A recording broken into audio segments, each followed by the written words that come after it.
Hello. Welcome to Gabbing It Up. I am not joined with my usual co-host. I know y'all are used to seeing Daijah with me. If you're watching the video or the live stream, then you're seeing an unfamiliar woman. And she's not even a book bitch. They're like, where are the book bitches? No, I've had guests in the past that are book bitches. This is, I fear, just a normal TikToker girly. This is Ryann. She's going to be joining us today. I'm going to be educating Ryann all about booktube tea, booktok tea, and we're just going to be getting her blind reactions. Sometimes it feels a little dystopian, like within the book community, to be like, is this shit even real? It's so nice and grounding to have like a person outside of the community to validate, yeah, this shit is wild. So that's what this episode's going to be about. Yeah, even sometimes you fill me in on things randomly and I'm like, hello, what is going on? I'm scared. Yeah. Ryann and I have been friends for years and years and years. You were in middle school, I think, when we met. I think so. We were in a production of Hairspray the musical. She had to wear a coconut head wig. Coconut head. I was from a little coconut head. Yeah. And Ryann had the Miss Baltimore Crabs moment to slay the day. The wigs were eating, bitch. The wigs were eating. The wigs, the belt, really all of it. I can't. It's too much for me to comprehend, to be honest. But our friendship has survived. I literally spoke about our friendship, I think 2 weeks episodes ago. This is that friend that I was referring to who had visited me. I was like, oh my god, me and my friend got in this big fight and we were so close and now we're close again. It's crazy. And that's on growth and that's on self-development. It is. Everyone went to therapy. Everyone learned how to set boundaries and receive them. Like, we're fine. Yeah, we're all good. We're good, girl. But Ryann is not just like my little friend. She's also a TikTok girly. You might recognize her from a few viral videos that have come across your FYP. Do you want to tell the people where they might have seen you? Yeah, I've had 2 like really big videos. I mean, I have about 100,000 followers on TikTok. So like, and if you know TikTok, like, okay, she got a little 100,000 followers, but like she's nothing. But I have had 2 like really big videos in like the past 2 years. One I loved. The people ate it up. It was about fried chicken. If you've seen my fried chicken video, that one slays, okay? However, I have a video that has received just as much attention that people did not like, okay? I was gonna make a little jokey joke. Whenever the girls see a hot man on TV, he's my boyfriend, right? Like, we all get that. Yeah. Like, I know you get that. Like, you love the boyfriends of it all. So yeah. I'm like, oh, haha, my boyfriend on TV. I guess other people don't think that. Maybe other people aren't as obsessed. I don't know. But went online, made a little joke about how my boyfriend was on Love is Blind. To me, he is. Okay? To me, he is. People did not like that. And now I am labeled a troll liar, rat scum liar, as we love to quote one of my comments. Y'all, the comments are crazy on her video. She literally, I think we spoke about this on the podcast previously also when we were talking about Love is Blind. She literally was just clowning on Jimmy, and the way that people had a reaction. Rat scum liar, period. Like, that is the comment. Someone what was Biggie? Okay, so obviously being a woman on the internet, men love to, if they don't like you, you're fat, you're ugly, you're fat. Yep. Okay. So Biggie is this one man, literally nothing else, just Biggie. Can't take them seriously. Like, Biggie, okay, sure, like, owned it, Biggie. The comments are absolutely crazy, but I love it. Y'all know we're here for the girlies here on Gabbing It Up. So go follow Ryann. Go check her out if you like just like little fun girly comedy. I don't know. Do you brand yourself a comedian Comedy now? to me. It's funny to me. If it's not funny to anyone else, I don't know. It People was think I'm very funny to me. I think you're funny. Okay, period. We And that's what can matters. crack each other up. But we're also literally, we've been historically the two best friends that are like, exactly. The brain rot between the two of us, I would like to apologize. I'm sorry. Yeah. I'm going to really try to keep us on track this episode. We do have segments. If you've ever listened to Gabbing Up before, you and the audience, wait, I think you have. Unless you're fake. No, we have few recurring segments before we get to the moment of the life of the time of the topic of the day. So we're going to start out with just little personal updates for the people. I will follow up on what I talked about last week. Remember when I said I wanted to play the electric guitar? Because obviously Jake is like, I'm obsessed with him. Yo, I fucking bought an electric guitar. You did not. Yeah, and my friend's dad is going to teach me how to play. And you know what? That's not having grown-up money. No, literally, I was like, wait. I was telling Cameron, I was like, I want to be that old lady when she retires, just like learns a new hobby and like play the electric guitar. Like, don't you think that would slay? And then I realized, like, why do I have to wait to be an old lady playing the electric guitar if I can just be a young hot lady playing the electric guitar? Like, I think I would rather do that.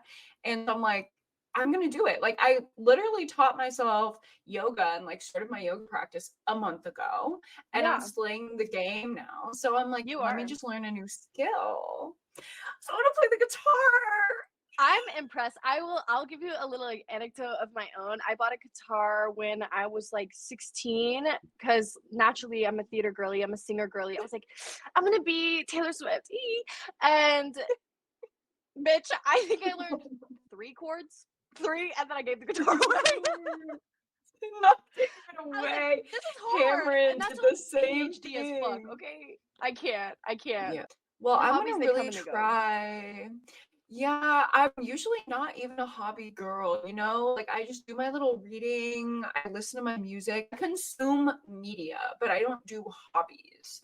So this will be new and fun. I think you have more time in the day than the average person because you're like, I read 5,000 books and I'm up on all of the internet knowledge and apparently I'm going to take on a new hobby. Like, girl, what? Like, how do you I don't sleep. Like, when people ask me this question, this is actually one that I get so much in my DMs. Like, every time I have a DM request, it's usually someone asking me, how the fuck do you do everything that you do? And I literally say, I do not sleep. I don't. What do you mean? What do you mean? I will sleep. Okay, I do sleep, obviously. I have to survive. But I will sleep probably half of the length of a normal person. Like, I probably sleep 4 or 4.5 hours a night. I simply could never. I'm a menace if I don't get 8 hours of sleep. Like, I can't function in society, and I will probably rip your head off. Like, I can't. That's so impressive to me.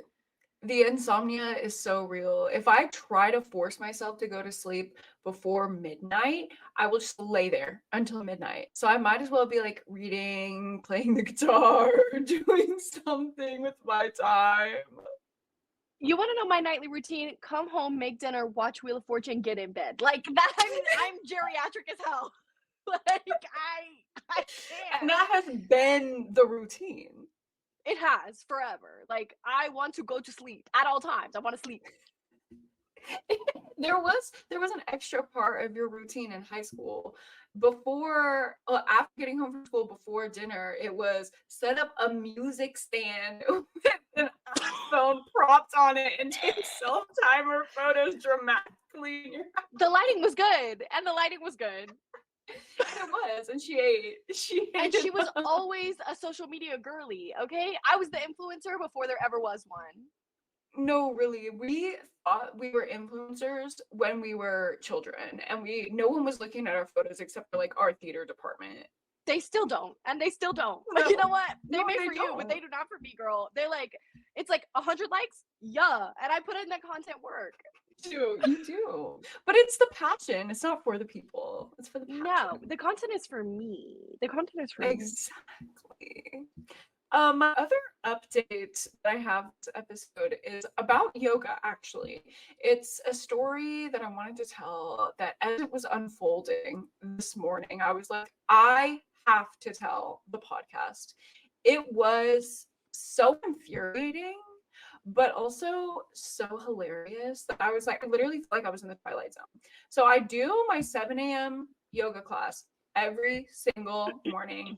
I know the instructors now. I know the girls that I like. I know the girls that I don't really vibe with, but I've never had a bad instructor. Like every single girl has a specific style. There are just some that I resonate more with, like some than others. So, like, I'll give you an example of like the worst it's been is there's a girl who will like sing live during the flow. Like, she'll whip out that ukulele and start singing. And No. I The ukulele. yeah, That. yeah. Oh my god.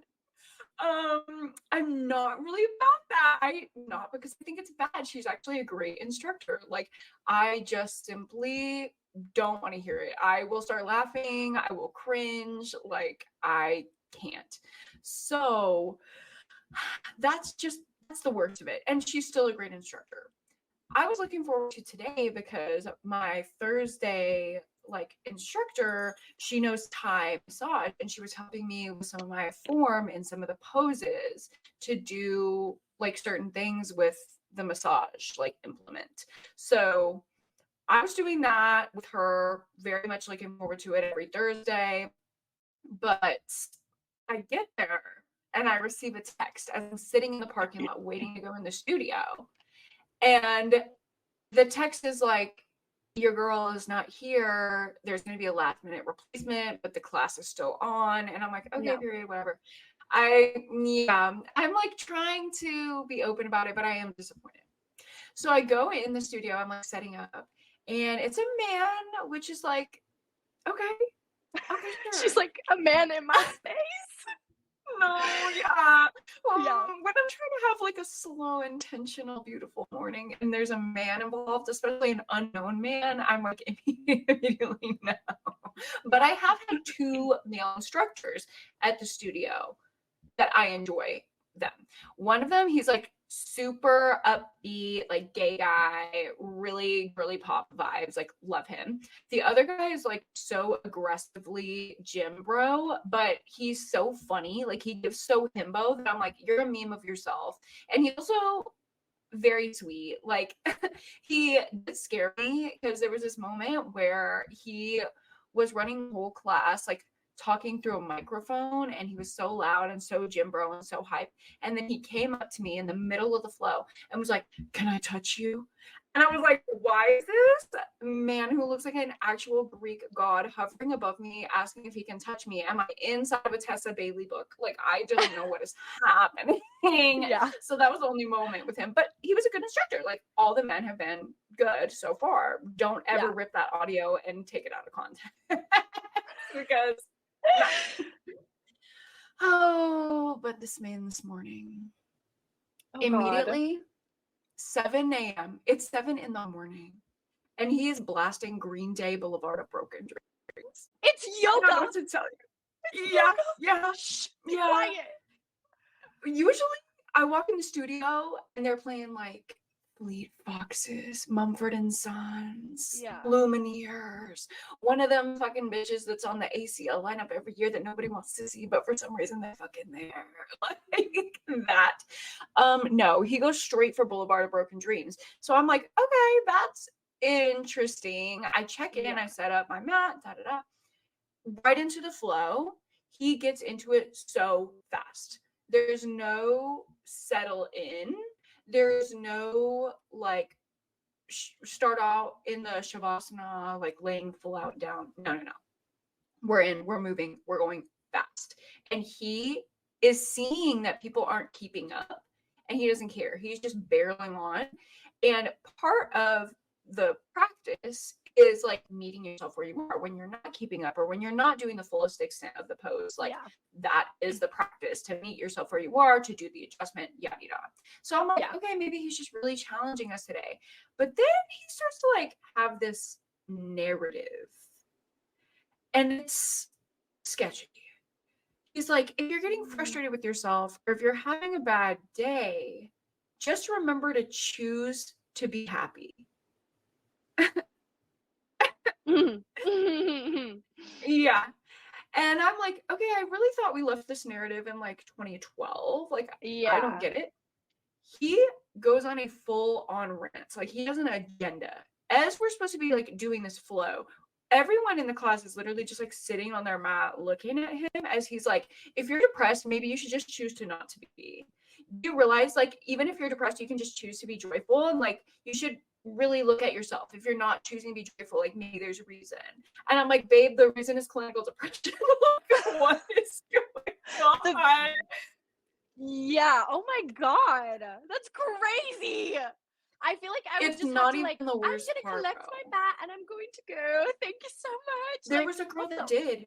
A girl left, and she left before it even got to the part that really shook me, which was like intermittently between him like spouting this like anti-mental health narrative, he is blasting the early 2000s music and singing along to it, like interrupting himself.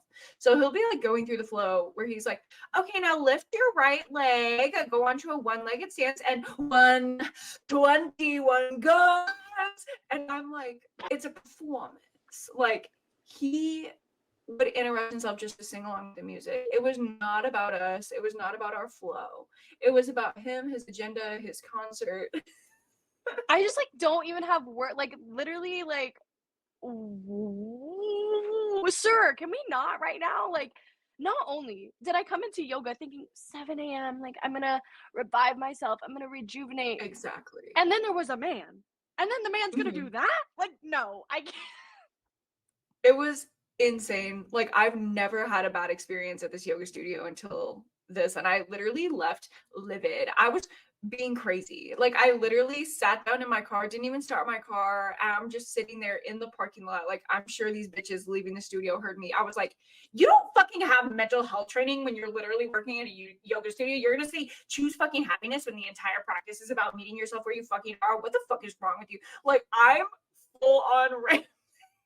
And I had to blast Greta Van Fleet on the way home and just scream. Like, me and Josh, we was singing out on the way home because I had to release my anger. And I'm like, I thought it was going to be chill. It was going to be centering, but it was really not. So that was my morning today. I'm bothered. I'm really bothered. Yeah. It's the If I ever happy see of it his all. name, I'm avoiding down. See, the problem is like, I feel like at that point, good for you. You kept your chill till you got into your car. I feel like I don't know what this man looks like, but in my head he's short, and I would have been like, you know, maybe people, if you could be happy, if they could be happy, maybe you could be taller. Like, I couldn't. I wouldn't be able to help myself. 5'10", And the I want to singing, say. sir. Yeah. So he could use a few inches. He could. I think he could use a few inches because here's the gag of it all. He is in the LGBT community. What? I was thinking I'm like, straight man. I'm like, this is my brother in arms. Like, wait, that changed everything. Right? Because I'm like, I got betrayed from my own side. Like, within the trenches, he's fighting us in the trenches. Like, we are in the trenches together, shooting, ducking down, and he just turned to me with his rifle and shot me in the head. So dramatic. He said, "Hello, my sister in Christ, die!" Like you over it. Yeah, no, I was done for. I'm like, see, I'm gay. I know you understand what it's like to be in this position. Like, do not have depression. Like, I am so confused because I was like, "Oh, the straight man!" Like, wait. I know. it was okay. the spy on the inside. The fucking spy on the inside. It was giving fucking Hercules Mulligan, bro. Because it's because even when I was hearing this, I was thinking about pop culture moment that's happening right now. That man that stood up at that college graduation and was like, "Have you not seen this?" Oh No. my God. Some random football player man got commissioned to like go and give a commencement speech at some like liberal arts college.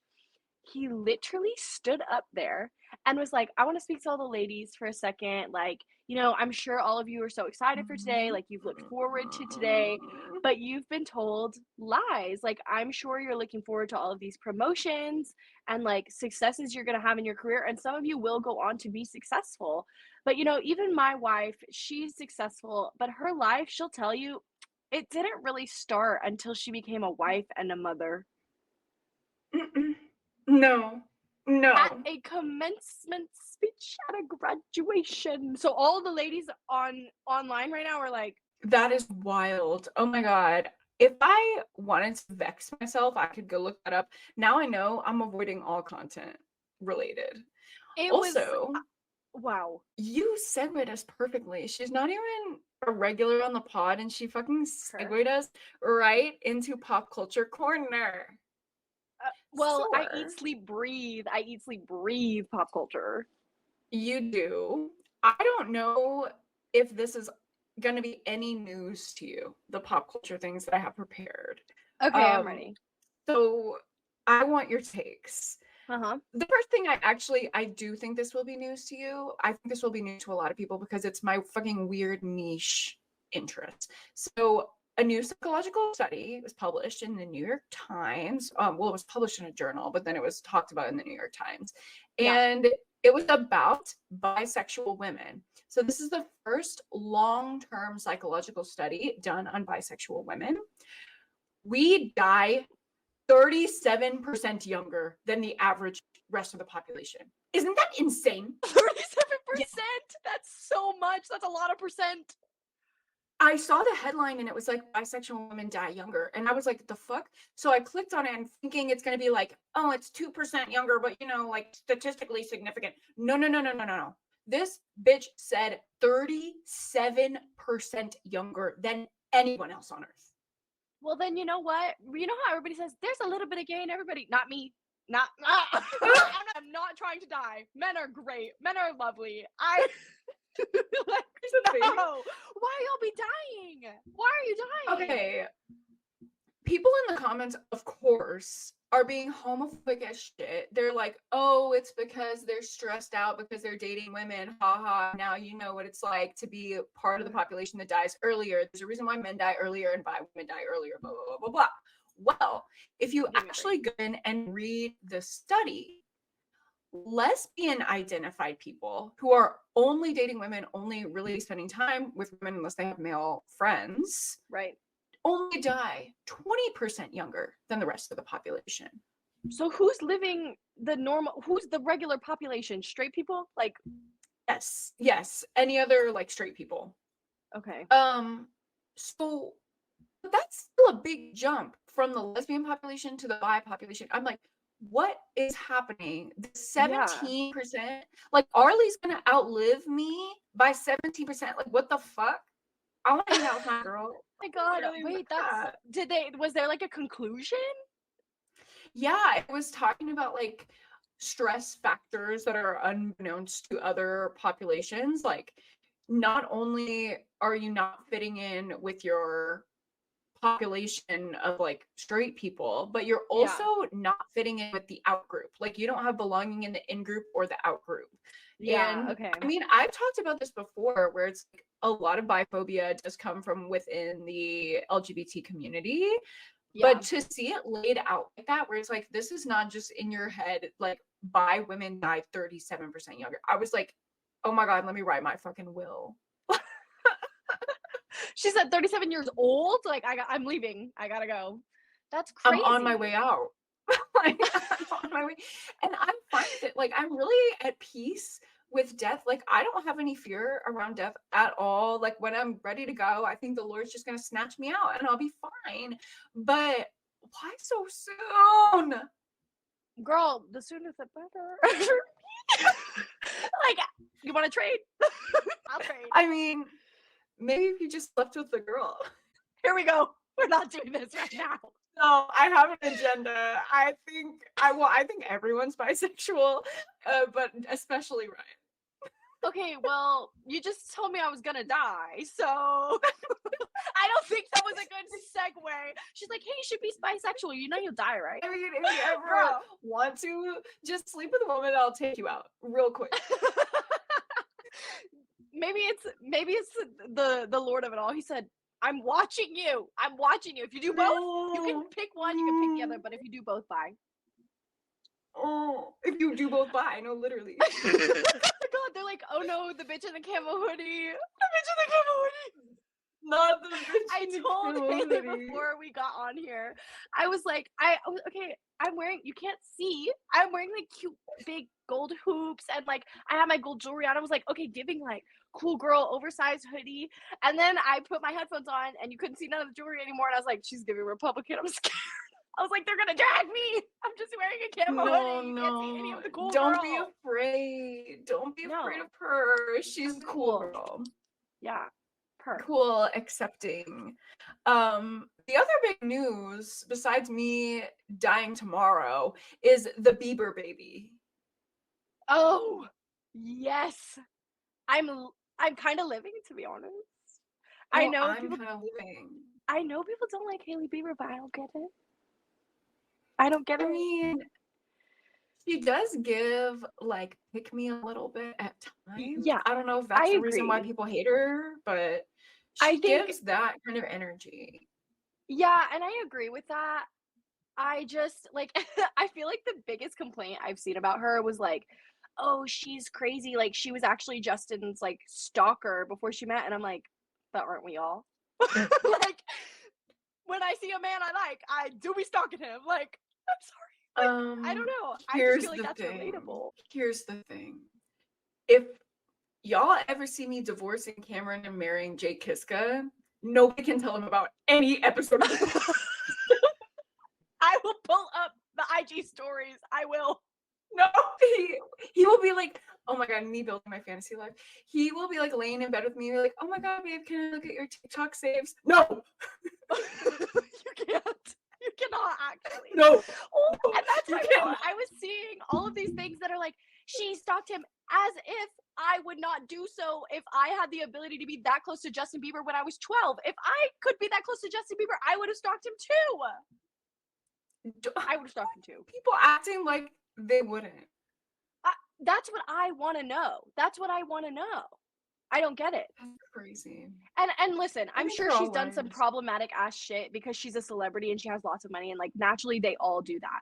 But if the complaint is the stalker, I'm not understanding. Or I guess the mean girl with the Selena thing, but I think we're on the same page.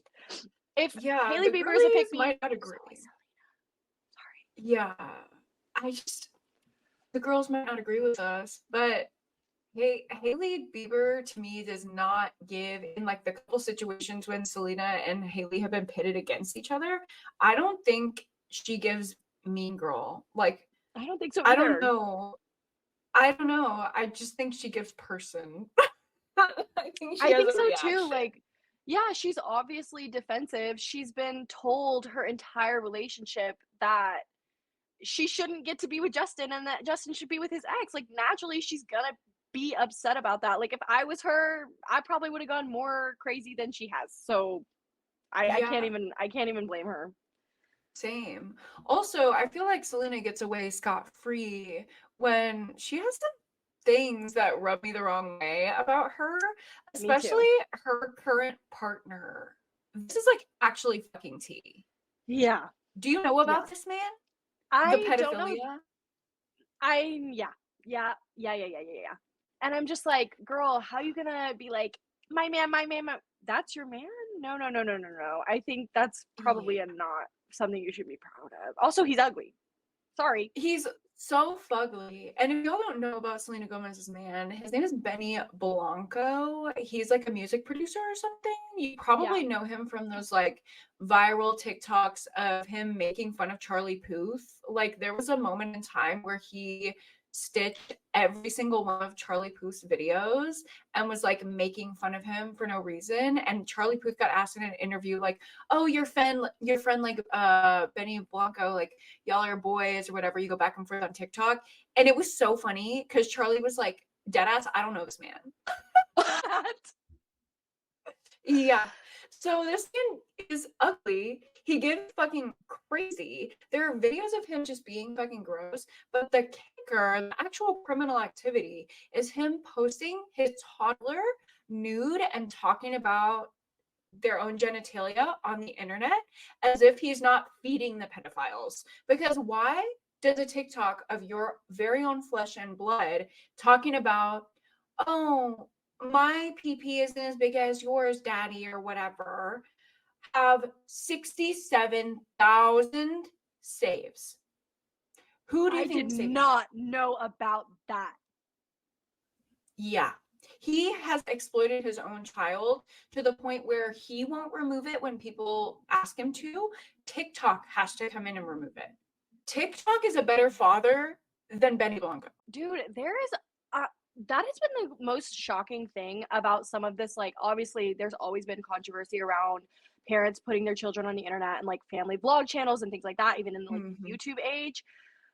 But TikTok, Not the YouTube age. I fear she's left. Oh my god, y'all on the stream, are you seeing this? If you're in the stream or the video, I fear Ryan's power just went out. We're having massive storms in Texas, and my girl's frozen on the screen. I'm literally gonna cry. This is so funny. Okay. I'm gonna have to. Well, we will give Ryann a moment to rejoin the stream. Hopefully, she can rejoin us for the rest of the episode. But I have one more pop culture corner to debrief.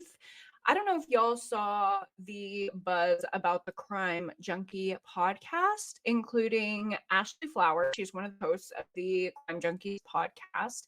And she wrote a thriller. That's the only reason why I know of her. I don't listen to Crime Junkies because I stopped engaging with true crime content a while ago.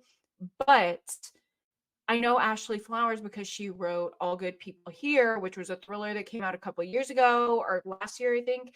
I didn't love it. I'm going to be totally real. I did not love it. I did not give it a great review.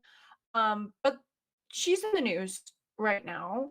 Crime Junkies is kind of getting canceled, I guess you could say. I don't fucking like using that term because, you know, I like to give people a chance to redeem themselves because that's what I would want as a fucking fellow human on earth.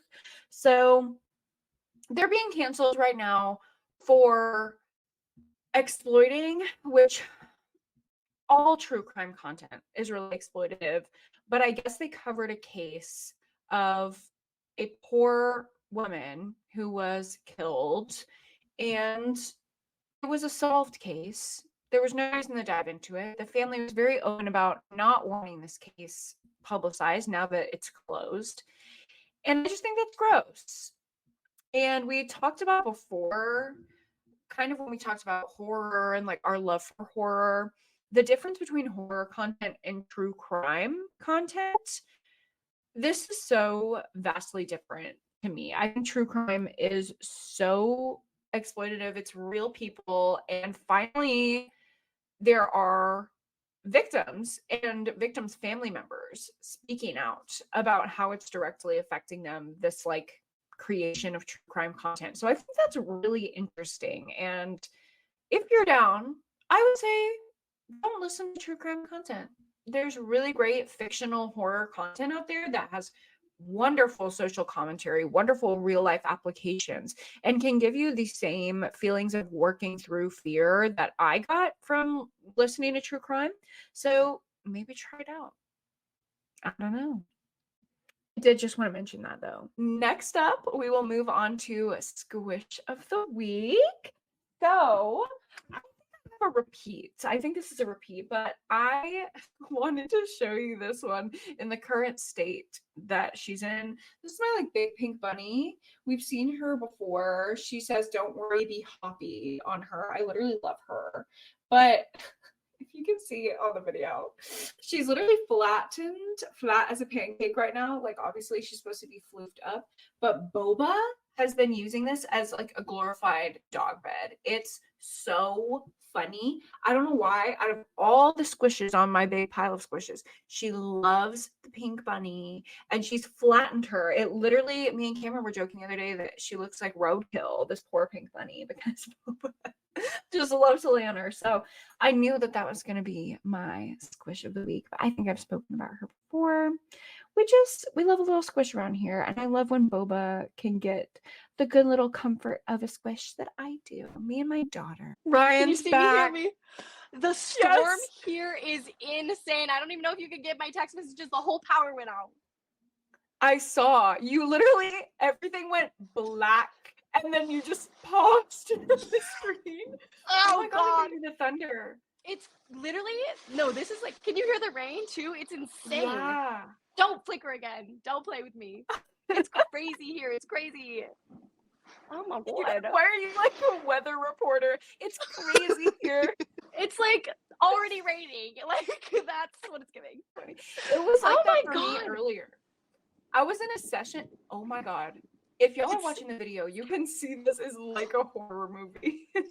Like the lights are flickering everywhere. I'm scared. That was happening to me when I was in a session. I literally told my client, I was like, don't talk about anything super intense, girl, because you might lose me. Like, Oh my it's gosh. crazy. She's like sobbing. It's like, I can't. Yeah. Oh, So we will hold space for the weather. We are now on to our lore nuggets segment. If you have a lore nugget, you can share, but you don't have to. I don't know what a lore nugget would include. Any little piece of lore that just explains something about you. And maybe I can share mine and you can think of a good little lore nugget. My lore nuggets this episode, we actually referenced earlier, which I think is crazy because I wrote this down over a week ago to share as a lore nugget. And that is, I was a fucking IG baddie the second Instagram came out. IG baddie was not a thing. She was not invented. I was. The second I heard about this damn app and I downloaded it, immediately 6 selfies back to back posted on public, 6 different filters, 6 different poses. They were up.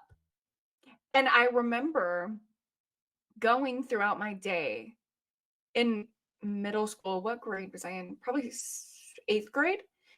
And everyone in all my classes was like, why do you already have 6 Instagram posts? And I'm like, oh, because I just looked cute and I wanted to try out all the filters. Everyone was like not getting it. They were like immediately so scared to post. I remember all my friends like planning out their first Instagram post.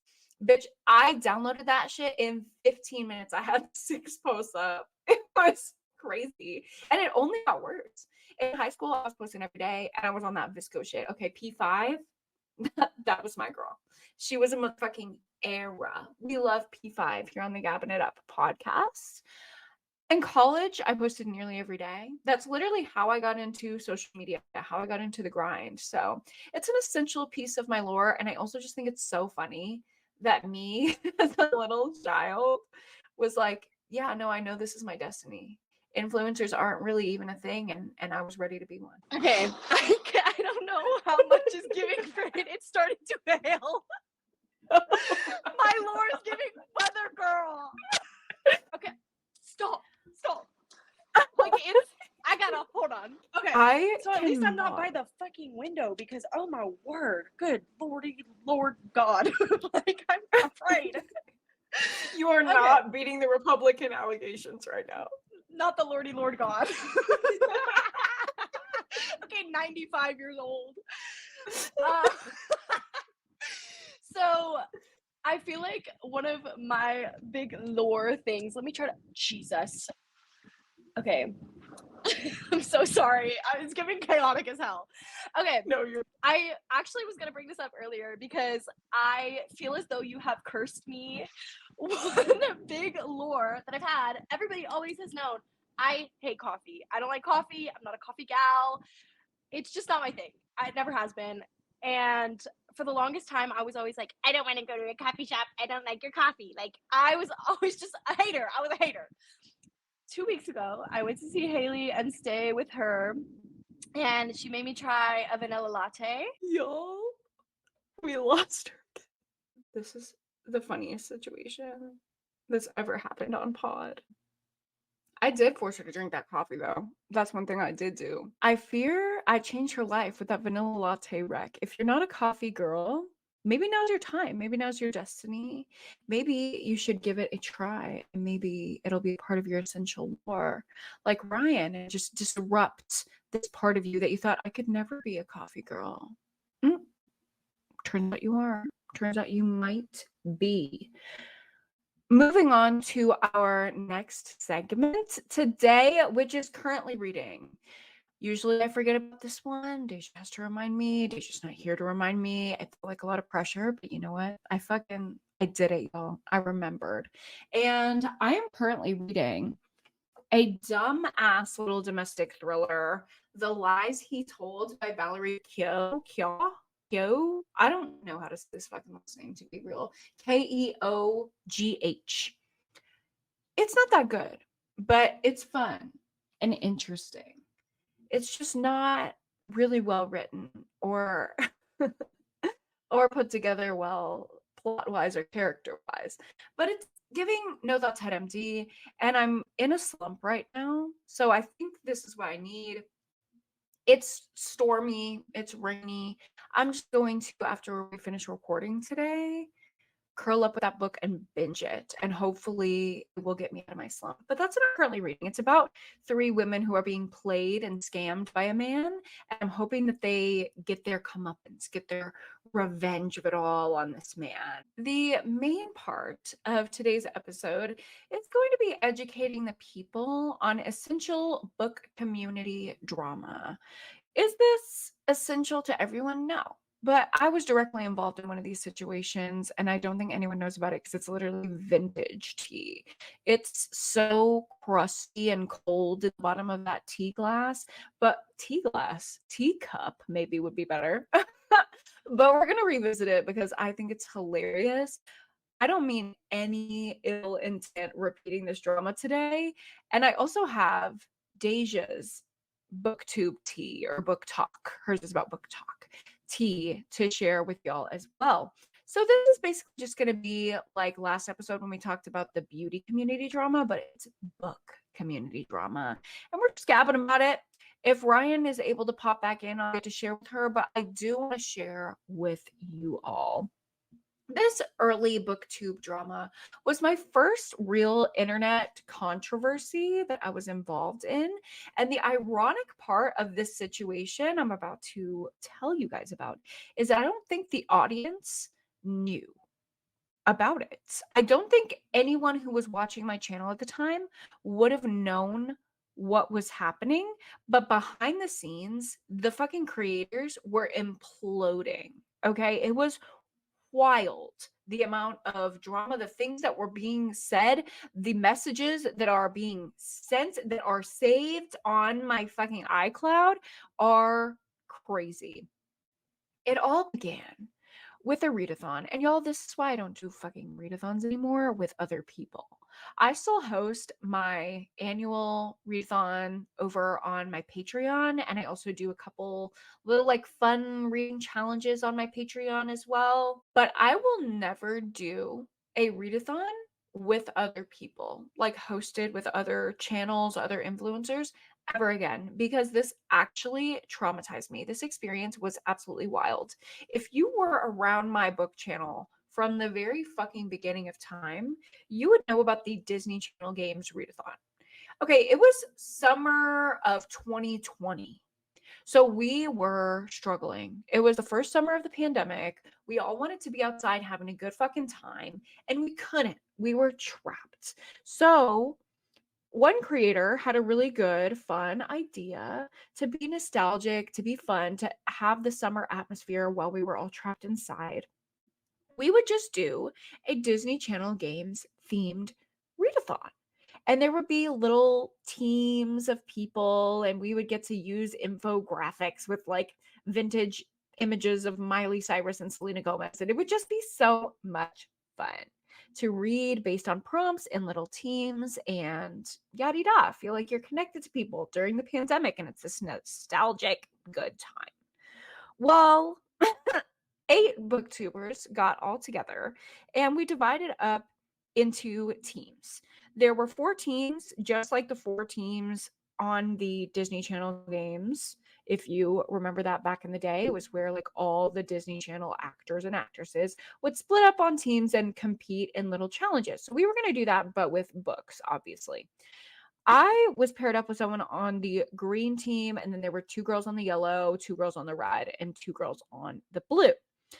When we announced the readathon, people in the audience, just the viewers of it all, you guys, got to sign up for whatever team that you wanted to be on. And of course, they're not going to be perfectly even. Not everyone has the same size audience. Not everyone had the same like makeup of people in their audience that would want to participate in a readathon. So there were going to be different amounts of people, different types of people on every team. I would never try to control what y'all in the audience are doing. Like, you're electing to be a part of this. I don't feel like there should be super strict rules, like it's for fun anyway. But behind the scenes, some creators' egos were very much tied to how many people signed up for their team. So, we announced the readathon, people are signing up for their teams. In the comments of all the announcement videos, it's like, oh my God, so fun, can't wait, blah, blah, blah. And in the creator group chat, it was fucking pandemonium. Pandemonium. People were freaking out. We're not going to have an even number of people on each team. Da-da-da-da. Keep in mind, I'm in grad school at this time, in my internship, unpaid, seeing trauma clients for free online for the first time in my life, just a little tiny baby therapist. And I'm dealing with my phone being blown up by these people concerned that the green team has 25 people and the yellow team has 9. Bitch, it's a readathon. It's literally readathon. There are bigger things going on. At least there were bigger things going on in my life, okay? I was trying to hold people's mental health in my hands during the pandemic, and I felt so much imposter syndrome. Like, that is how it is when you're a little baby therapist. So I had bigger things to deal with. I put that group chat on mute, and I was like, I'm going to read the books and have fun with this little readathon with my audience, but I'm not going to be feeding into whatever this is. Well, then I got thrown under the goddamn bus. Okay, they were like, Hailey doesn't care about the readathon. She's not answering in the group chat. She's not trying to address the issue of different amounts of people on different teams. And I was flabbergasted. Okay, I was like, first of all, I live in real life. I don't live on the internet. My whole world and my whole everything in my whole being is not what happens on the internet. It's actually what happens in real life, especially when it has to do with my career. They did not like that response. The other creators blew up my phone. It was so strict. They wanted to implement so many rules on the viewers that I just thought was stupid. So eventually, I just got exhausted reading all their goddamn messages and I just start sending voice memos. And I'm at my wit's end. Picture me at the end of a long day seeing trauma clients for free, holding my phone out and just going, guys, it's just books. It is not that fucking deep, you guys. It is just fucking books. What the fuck? That was the voice memo that I was sending. I got so annoyed with the fucking strict nature of this. It's a readathon for fun. I just thought it was absolutely ridiculous. Oh, that triggered the girls though. It triggered the fuck out of the girls that I did not, quote unquote, care about the readathon. They were like, you saying it's just books is actually very invalidating and very diminishing my experience because this is actually not just books to me. My entire life and mental health rests in the hands of this Disney Channel Games readathon.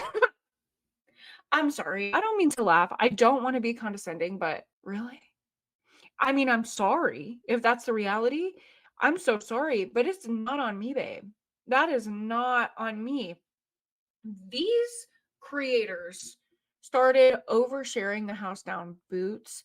I was sent video confessionals of people crying in their bed and telling me pieces of their trauma that they should have never been sharing with an acquaintance that they only know through the internet.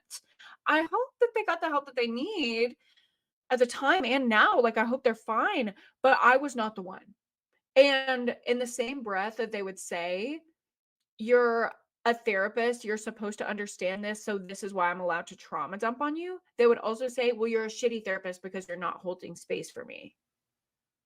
I was just trying to figure fucking shit out, dude. I was in grad school just trying to learn, and these bitches were throwing shit on me. It was literally crazy.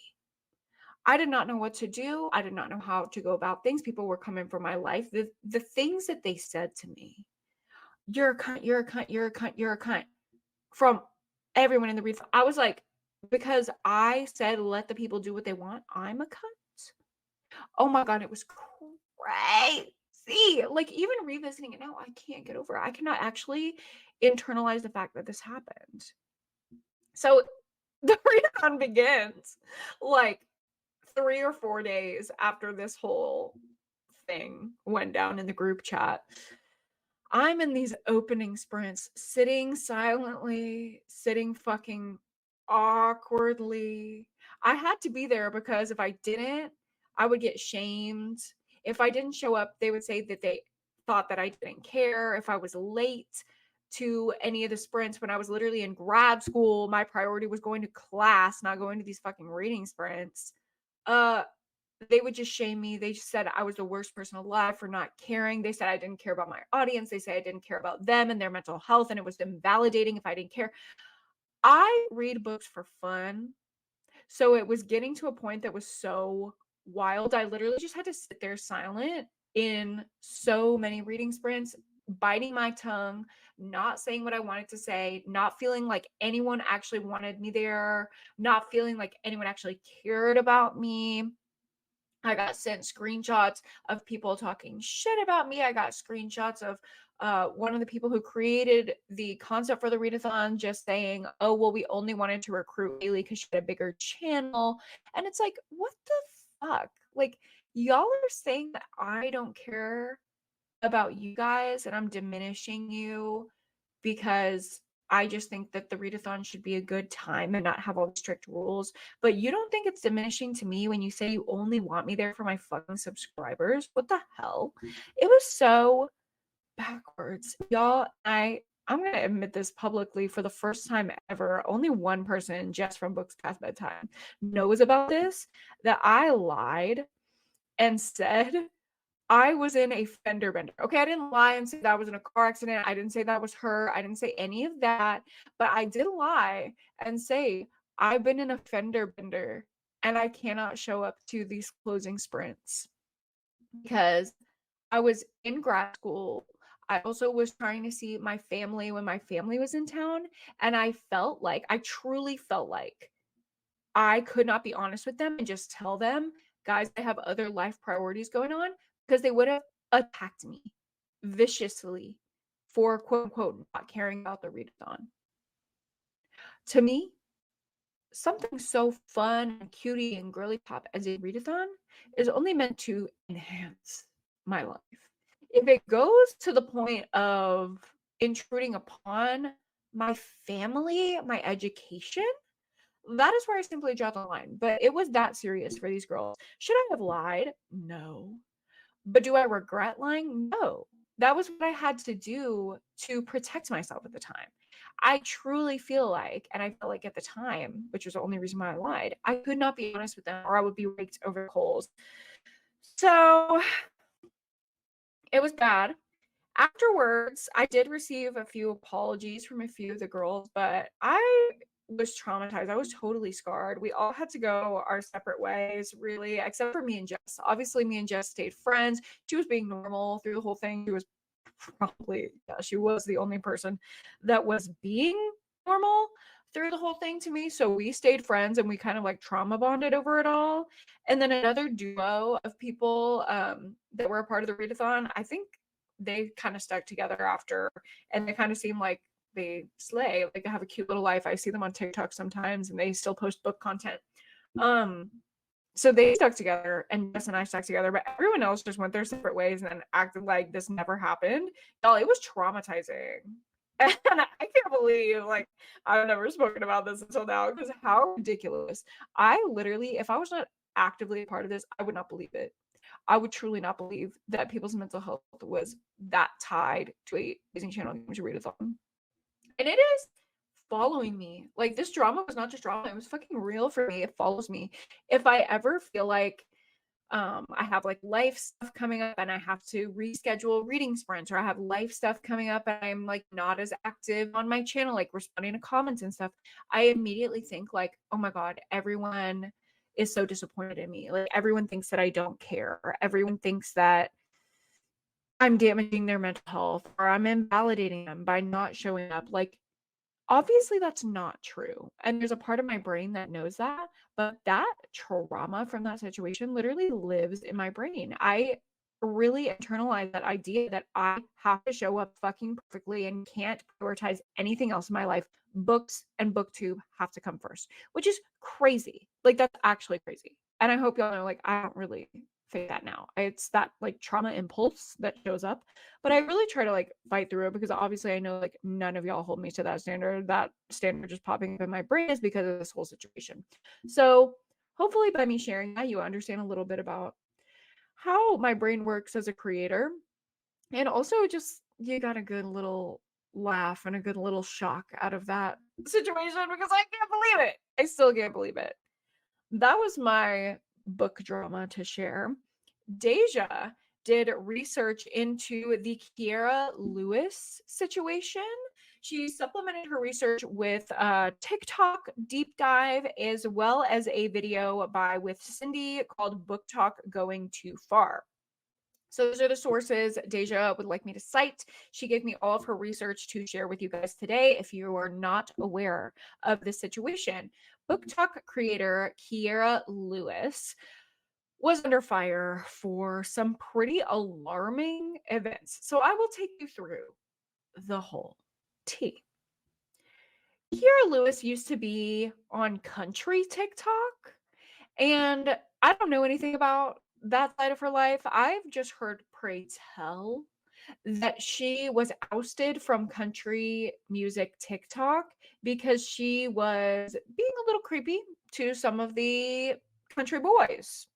And you know me, I'm not a big fan of a country boy, but I'm also not a big fan of harassing any type of person. So just know that.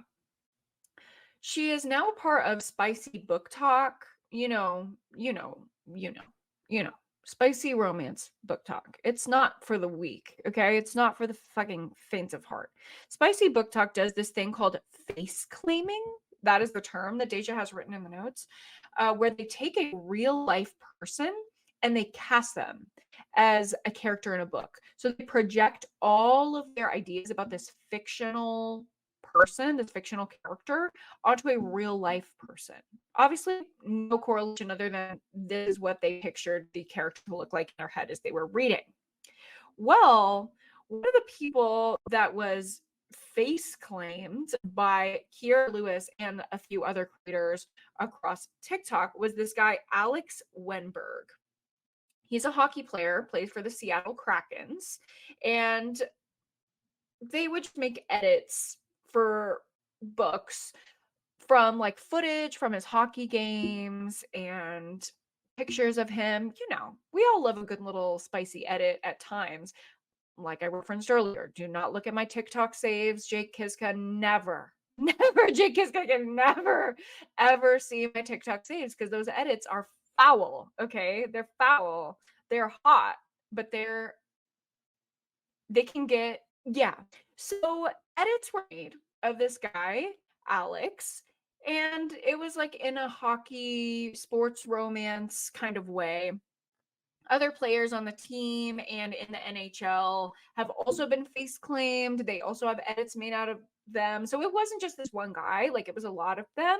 And a lot of them embraced it. You know, a lot of them thought it was funny and would like play into it and say like, oh, I've got BookTok in the palm of my hand, like I'm the little BookTok guy or whatever. They thought it was cute, they thought it was funny, it wasn't hurting anyone, the girls were thirsting, the boys were getting their egos pumped up, whatever. Well, Kiera Lewis has 1.5 million followers on TikTok, and she's also a romance booktuber, and she gets involved in this face claiming behavior in a way that was not just funny little innocent edits. I'm going to give you some quotes that Daijah included in her notes here. Why don't you assist your teammates in scoring in all of my 3 holes? Look at that face. Don't it just scream, sit on it? I know you just signed to the Seattle Krakens, but what a sister got to do to have you crack this back? This is not fun innocent anymore. Okay, she really went to a level with it. Y'all don't hear me out here saying exactly what I would like Jake Kiska to do to me, because he's a person. You know what I mean? I'm not going to harass him like that. That's crazy. Keep it in your head. I think Kiera needed to keep it in her head, but she didn't. And the people who run the Seattle Kraken's social media found her videos and they thought that they were amusing, obviously, because they run the social media page. They're not him or his family. And they would make their own edits, playing off this guy and some of the other players' attractiveness, the like little clips of them, highlights, whatever. They kind of claimed BookTok as their own in the comments of other NHL teams on TikTok. Other NHL teams would like post and try to be a part of BookTok, and the Seattle Krakens would be like, nah, we got Alex on the team, like BookTok is ours, kind of thing. Fanning the flames of the girly pops, thirst, horniness, face claiming, etc. Well, the Seattle Krakens actually just got so big that they invited Kiera to a game. They gave her a jersey that said BookTok on it. Like, they were repping her hard, even after she said these things that were, to me, crossing a line. People got increasingly more sexual, including Kiera herself. They would make sexual comments about this man who, again, is a real life person. I know they're projecting ideas about a fictional character, which is totally fine to lust after, especially within the context of a romance book. But to tag him and DM him, it was really becoming sexual harassment. It really was. And his wife ends up speaking out on her Instagram stories. And she said she believes her husband is fine. This isn't affecting him deeply in any way. It's okay if BookTok likes him, but there were some comments that were disturbing to her, and she felt like they crossed a line. She stated she's all for sexual empowerment. She loves that women can feel into this place. She said she even wrote her dissertation in grad school on sexual consent, but the comments were getting predatory and exploitative, and it made her uncomfortable. A direct quote from her video said, "You can be sex positive without exploiting others," which, if someone was speaking this way about Cameron, I would feel the same way as her. Really, like, this is a separate issue. Cameron's little students have made edits of him before, which I think is literally hilarious. Obviously they're minors, so there's like an issue there, but I'm not their parents, so whatever.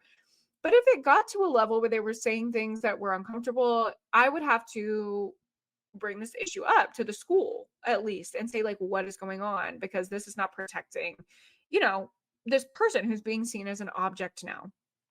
And she even said in her video, the wife, "No hate to the BookTok community, just a little request for people to think twice before posting comments and videos." So she didn't even say, like, fuck all of y'all, which I probably would have said if this was my man and people were saying these things. But she literally just said, like, think twice. Consider that he's a person and not actually this fictional character. Kiera took offense to this. Okay. She took it real personal. She got real triggered. And she was claiming that people, quote, had her name in their mouths. And she said, don't do that. Don't call me out, because she was just making jokes. Okay.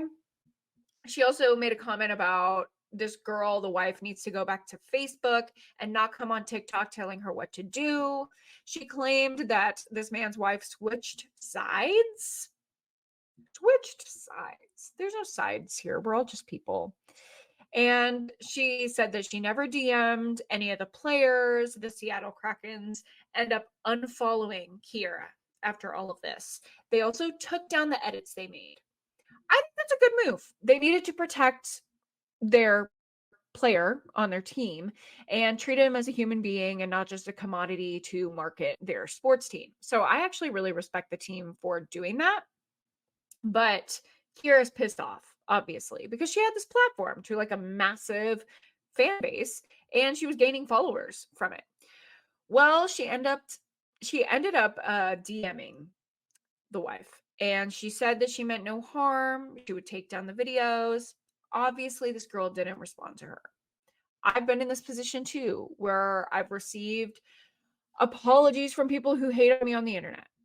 If it seems like this is just a neutral person that's really remorseful, I will respond. However, if it feels like it's disingenuous in any way, or if it's just a cover your ass type of situation, I will not respond. And after all of the mess that Kiera was talking, I feel like I can safely assume, and I think the wife did of this player as well, that this was not going to be a productive conversation. So she doesn't respond at all. She gets really upset. Kiera does not like that she did not get a response. And so she made a TikTok about it and shamed her publicly, called her a bitch.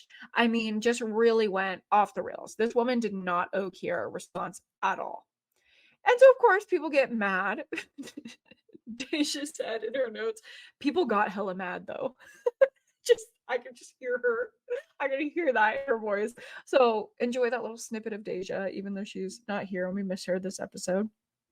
And people get really mad and they start attacking the wife in Kiera's TikTok comments.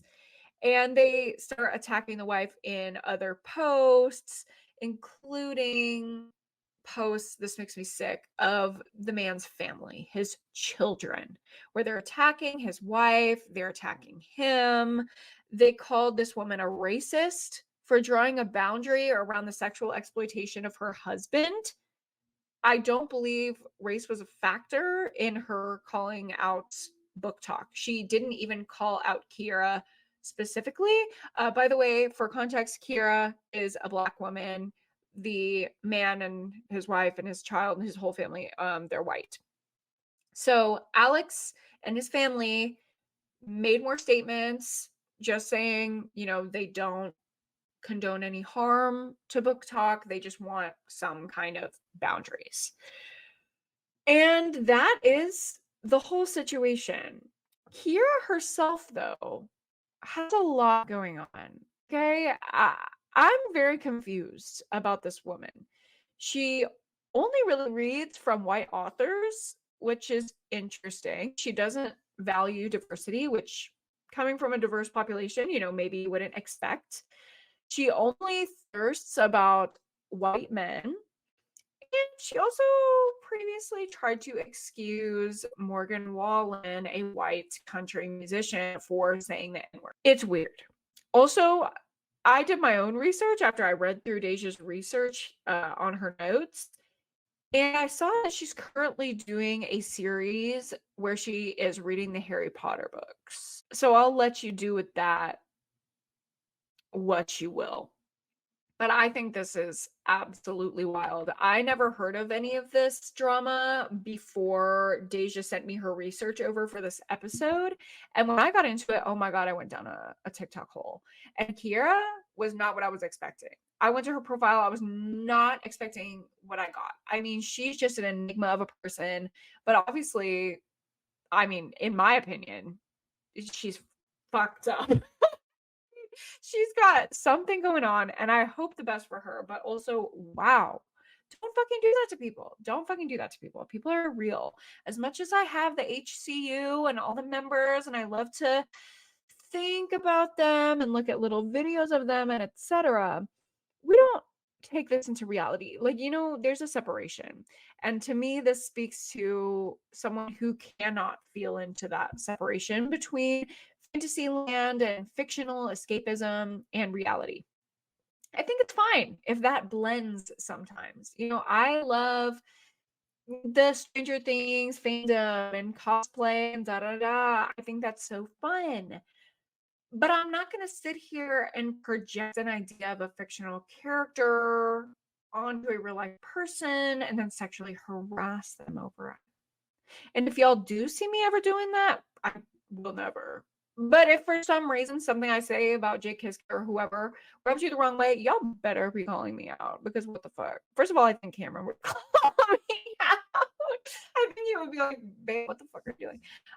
And Wild in her life, Kiara doesn't have anyone calling her out. I'm sorry for her for that. But yeah, absolutely insane situation. I want to know, did you know about this? Let me know in the comments if you knew about this or if this is all new info. Thank you to Daijah for preparing the notes and research so I could share the recap with you all. Thank you to Cindy for making the video where Daijah got a lot of her info. And honestly, thank you to fucking me for enduring booktube drama, not just the one time that I spoke about today, but many other times. And I pray I'll never have to go through it again, but I don't believe that's true. I think when you put yourself on the internet, that's kind of part of the territory. So I hope you guys enjoyed today's episode, just recapping some bookish tea, getting some shocking info, spending a little time with Ryann, who I've alluded to in many episodes at this point. I hope you got a good laugh over our chaotic weather reporting antics in our first few segments. Thank you guys so much for listening to this episode of Gabbing It Up. Thanks for the gab. Don't be drab. And we will see you next week. Bye.